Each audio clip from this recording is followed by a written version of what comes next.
हेमा मालिनी से शादी करने के लिए धर्मेंद्र ने इस्लाम को अपना लिया और बन गए दिलावर खान और ड्रीम गर्ल से किया निकाह। क्योंकि शादीशुदा थे धर्मेंद्र और 4 बच्चों के पिता भी थे और वो अपनी वाइफ प्रकाश कौर को भी छोड़ना नहीं चाहते थे और हेमा मालिनी से भी प्यार करते थे, तो उनको रास्ता मिल गया। उन्होंने इस्लाम अपना लिया और अपना नाम दिलावर खान और हेमा मालिनी बन गई आयशा बी। और इस प्रकार उनका निकाह हुआ और जिस भी तरह करके उन्होंने अपनी मंजिल पाली, धर्म बदलकर ही सही, लेकिन अपने बच्चों की शादियां और वो सब वो हिंदू रीति रिवाज से ही करते हैं और सिर्फ कागजों में उनका नाम दिलावर और आयशा भी है, बाकी सब धर्मेंद्र और हेमा मालिनी को उन्हीं के नाम से जानते हैं। Hello guys, welcome back to my channel. और आज मैं जो स्टोरी लाई हूँ वो बड़ी रोचक है, जिसमें कि एक प्रेमी अपनी प्रेमिका के लिए अपना धर्म चेंज करके दूसरा धर्म अपनाता है और फिर शादी करता है। और सिनेमा की दुनिया में धर्मेंद्र और हेमा मालिनी की लव स्टोरी सदियों तक याद रखी जाएगी। दोनों की कहानी है ही इतनी दिलचस्प कि क्या कहें। धर्मेंद्र और हेमा मालिनी ने वाकई अपने प्यार के लिए सब कुछ किया जो इश्क में पागल हर प्रेमी जोड़ा करने को तैयार हो जाता है। एक्टर अपनी लड़ी लव को इतना चाहते थे कि उनके लिए सब कुछ कर गुजरने को तैयार रहते थे। दोनों को जब प्यार हुआ तो किसी ने कुछ सोचा ही नहीं था कि उन्हें मंजिल इतनी खूबसूरत मिलेगी, लेकिन लव बर्ड्स ने समाज की हर पाबंदी को तोड़कर अपने इश्क को मुकम्मल किया। बॉलीवुड एक्टर धर्म सिंह यानी देओल, जिन्हें हम धर्मेंद्र के नाम से भी जानते हैं, पहली बार अपनी वाइफ और एक्ट्रेस हेमा मालिनी से तुम हसीना मैं जवान की शूटिंग के दौरान मिले थे। दोनों फिल्म में एक्टिंग कर रहे थे और कथित तौर पर उसी दौरान उन्हें एक दूसरे से प्यार भी हो गया था। हेमा भारतीय सिनेमा की ड्रीम गर्ल थी और धर्मेंद्र बॉलीवुड के असली ही मैन थे, लेकिन उस समय धर्मेंद्र की शादी प्रकाश कौर से हुई थी, जिनके उन्हें के बेटे सन्नी देओल और बॉबी देओल थे। वहीं हेमा ने संजीव कुमार और जितेंद्र के प्रपोजल को भी ठुकरा दिया था।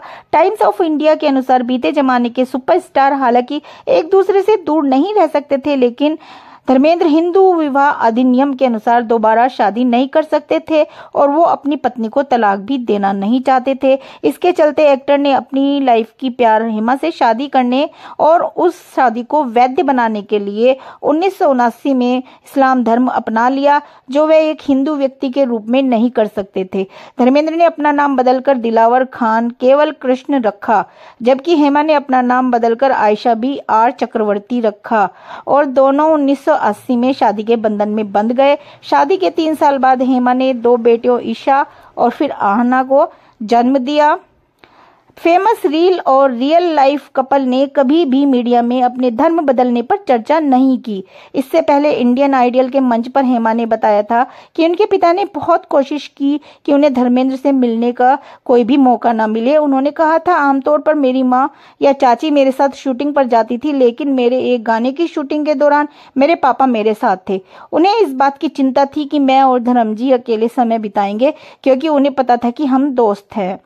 उन्होंने आगे कहा, मुझे ये याद है जब हम कार में सफर कर रहे थे, मेरे पिता तुरंत मेरे बगल में बैठ जाते थे, लेकिन उन्होंने धर्म जी को हमारे ठीक बगल वाली सीट पर बैठने से नहीं रोका।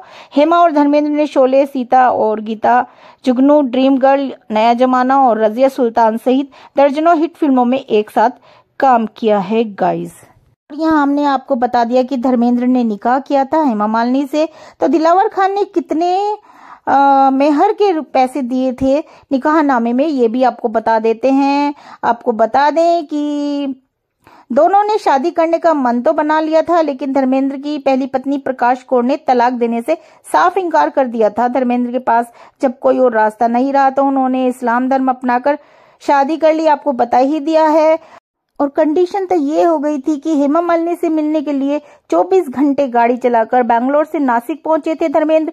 फिर कुछ ऐसा कहा था कि ड्रीम गर्ल की आंखें भर आई थी, क्योंकि उनके पिता नहीं चाहते थे हेमा मालिनी के कि ये शादी हो, और उस समय हेमा मालिनी के फादर की डेथ भी हो सकी थी। और धर्मेंद्र ने कुछ ऐसी बात कह दी कि इमोशनल हो गई थी हेमा मालिनी। धर्मेंद्र ने हेमा से शादी करने के लिए बाकायदा निकाहनामा भी बनवाया था। निकाहनामे में खास बात यह थी कि दोनों ने अपने नाम जो रखे थे उसमें मुस्लिम और हिंदू दोनों नाम का मिश्रण था। हेमा और धर्मेंद्र ने अपने परिवार के खिलाफ शादी की थी। हेमा मालिनी के पिता और माता दोनों नहीं मान रहे थे और धर्मेंद्र की वाइफ नहीं मान रही थी। और हेमा मालिनी ने अपने पिता के निधन के बाद शादी की थी, ये भी आपको बता दिया है गाइस। पर उनकी मां को इस कदम से बहुत दुख हुआ था। Outlook.India.com की एक रिपोर्ट के अनुसार धर्मेंद्र और हेमा के निकाहनामे में धर्मेंद्र का नाम दिलावर खान केवल कृष्ण था, जिनकी उम्र 44 वर्ष थी, और हेमा का नाम आयशा B.R. चक्रवर्ती, जिनकी उम्र 29 वर्ष दर्ज की गई थी। और बाकायदा मेहर मुकर्रर हुई थी 1,11,000 रुपए। और आपको बता दे गाइस कि धर्मेंद्र और हेमा ने पहले इस्लामिक विधि से विवाह किया था और उसके बाद उन्होंने तमिल रीति रिवाजों से भी विवाह किया था। तो इस प्रकार गाइस धर्मेंद्र और हेमा मालिनी को अपनी मंजिल मिल गई, चाहे धर्म बदलकर ही मिली, पर उन्होंने इस काम को किया। तो गाइस इस वीडियो को यहीं एंड करते हैं, वीडियो लंबा हो रहा है और नेक्स्ट वीडियो में फिर आपसे मुलाकात होगी। तब तक के लिए नमस्कार। और चैनल पर नए हैं तो चैनल को सब्सक्राइब करिए और वीडियो अच्छा लगे